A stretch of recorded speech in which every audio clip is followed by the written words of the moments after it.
Oi gente, meu nome é Michele, eu sou a esposa do Lisandro e mãe do Theo e do Matias. Vim aqui falar para vocês sobre um testemunho que eu vivi e trazer uma palavra de fé para a sua vida.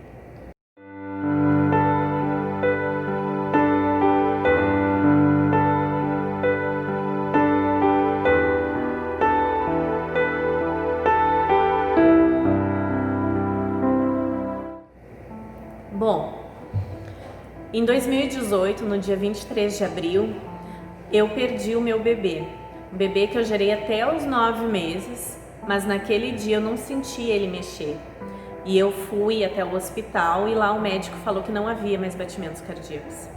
Foi um momento muito triste que eu e meu marido vivemos, mas ele me fez lembrar que em casa eu tinha um filho muito especial, que é o Theo. De uma coisa eu sei, em Romanos 8, 38 e 39, diz que nada pode nos separar do amor de Deus.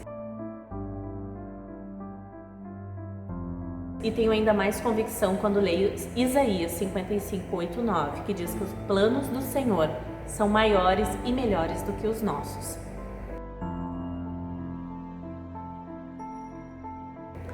Eu tive que passar por um procedimento de cesariana para poder retirar então meu filho que havia falecido no meu ventre. E isso foi um momento muito triste, eu não acompanhei, eu dormi naquele momento. E o meu marido me acordou depois perguntando se eu queria vê-lo.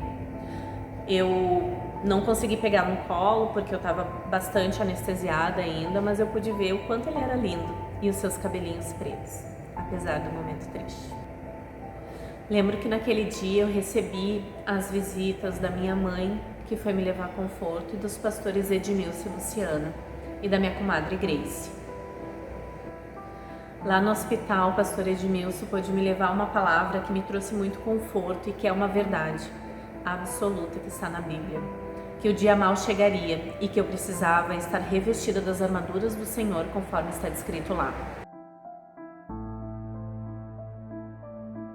Eu não sei como eu consegui fazer uma publicação no Facebook descrevendo a passagem de Jó também, que diz que Deus me deu e Deus tomou. Eu tive isso com uma convicção muito grande para poder passar por este momento, porque aquele filho, ele não era meu, ele era de Deus e ele era tão amado que Deus quis ele para perto. Para passar por este momento, eu procuro trazer à memória aquilo que me traz esperança. O que me traz esperança é saber que Jesus morreu por mim na cruz e que Ele me deu a vida eterna através da sua ressuscitação.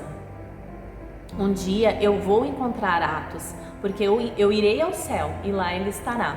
Lá eu vou conhecer Ele e vou conviver com Ele pela eternidade. Quando eu voltei para casa foi um outro momento que foi bastante triste, porque eu estava com os meus braços vazios. Dias após voltar para casa, um amigo me ligou e falou que uma amiga dele havia passado pela mesma situação e ela havia tentado contra a própria vida. Eu falei para ele que naquele momento eu não tinha nada para falar para ela, porque eu também estava passando por um processo de luto. Porém, ele me disse uma coisa que faz toda a diferença na vida das pessoas, é ser cheio do Espírito Santo. Naquele momento, ainda que eu não pudesse falar nada para ela, porque a minha tristeza era grande, eu sabia que o Espírito Santo estava comigo, chorando junto comigo por ter passado por aquele momento. Realmente, só uma pessoa cheia do Espírito Santo é capaz de se lembrar da Bíblia e colocar em prática o que diz lá, que precisamos ser renovados pela transformação da nossa mente, não nos deixar ser abatidos pela tristeza que invade o nosso coração. Ninguém merece conviver com uma pessoa triste e por isso eu te digo, é necessário lutar e sair desse momento de luto. Viva o luto, mas não queira permanecer nele. Das 5 fases do luto, a onde eu mais sofri foi a de raiva. Eu senti muita raiva e cheguei a sentir até mesmo raiva de Deus. E me perguntei muitas vezes do porquê eu tinha passado por aquilo. No dia 7 de maio era a data prevista do parto e eu chorei muito porque aquele seria um dia feliz, mas era um dia muito triste. Naquele dia eu liguei para uma amiga que havia passado por uma situação semelhante, perdeu um filho com 9 meses de gestação. E ela me trouxe grandes palavras de consolo, que só uma pessoa que passou por essa situação sabe. Ali eu vi que um dos propósitos de Deus para minha vida com essa situação era que eu pudesse também transmitir tudo que eu vivi nessa fase de luto. E uma coisa é certa, todos nós um dia vamos morrer. Infelizmente, o meu bebê viveu apenas aquele curto prazo, mas eu tive o privilégio de ser aquela que conviveu com ele todos os dias da sua vida, durante 24 horas por dia. Do tempo curto de sua vida, ele estava no meu ventre. Fui eu a pessoa que mais conviveu com ele, e eu sou grata a Deus por isso. Todos esses processos eu falo em vídeos através do canal Atos de Fé, que você pode acompanhar e ver mais detalhadamente tudo que eu vivi. No último vídeo que eu gravei no meu canal, eu relatei que a tia Claria, mãe do pastor Edmilson, passou alguns dias lá em casa e ela queria conhecer a Mevan. E pela raiva que eu estava sentindo naquele momento, eu cheguei a ser grossa com ela e com meu esposo. Mas que Deus me trouxe ali algo que eu vi que eu não podia ser daquele jeito, porque essa não era a minha essência, não era para isso que Deus tinha me chamado. E nós fomos naquele culto. E justamente o que eu não queria ouvir era sobre mães. E a pregação era o quê? Sobre mães. Sobre a mãe de Jesus, uma mulher escolhida por Deus. Eu lembro que essa pregação, ela trouxe, bem como está lá em Hebreus 4:12, que diz que a palavra ela é viva e eficaz, tão cortante como uma espada de 2 gumes que penetra e divide a alma e o espírito. E foi assim que eu me senti naquele dia.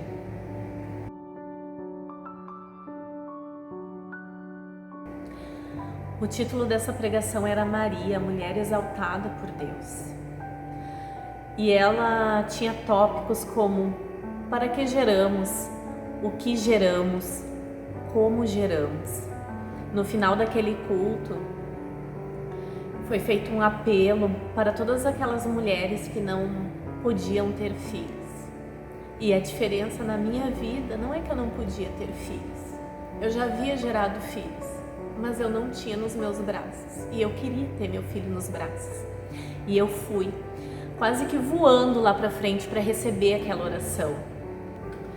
Essa pregação falou tanto comigo que eu transcrevi parte dela, o suficiente para encher 4 páginas.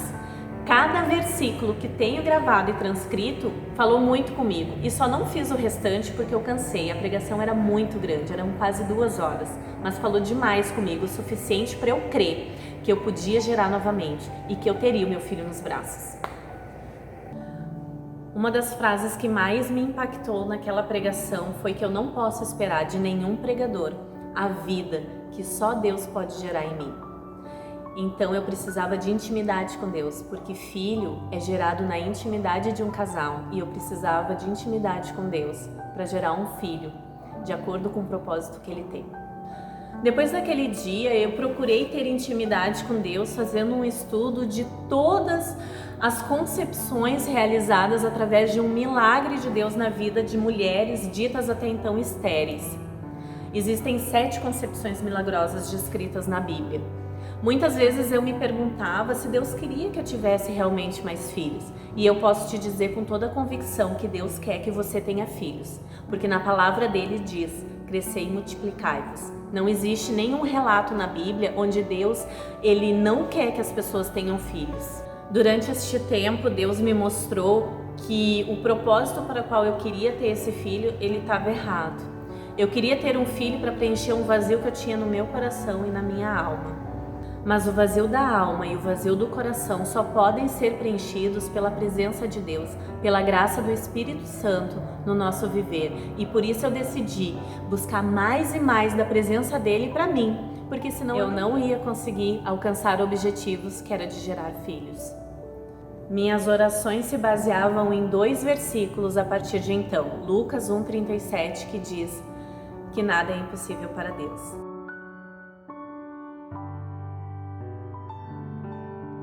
E Marcos 9:23, que diz que tudo é possível ao que crê.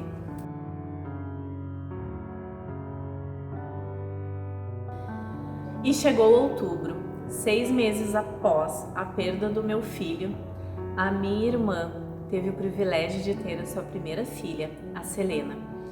Esse para mim também foi um momento muito difícil, não por ela ter a filha, porque para mim também era uma grande alegria, mas porque era muito difícil para mim ainda olhar bebês.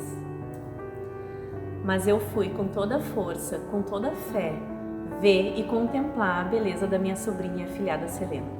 Ali eu desejei mais intensamente a vontade de querer gerar um filho. fui a médicos, parei de tomar medicação para poder engravidar.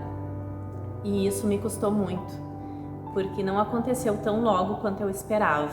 Ali, a minha fé foi colocada à prova e eu me questionei muitas vezes se Deus realmente queria, mesmo sabendo que na palavra dele diz pra gente se multiplicar.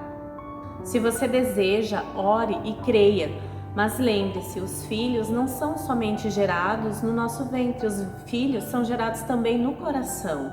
Seja mãe de multidões, gere vida em todos ao teu redor, gere para o reino de Deus.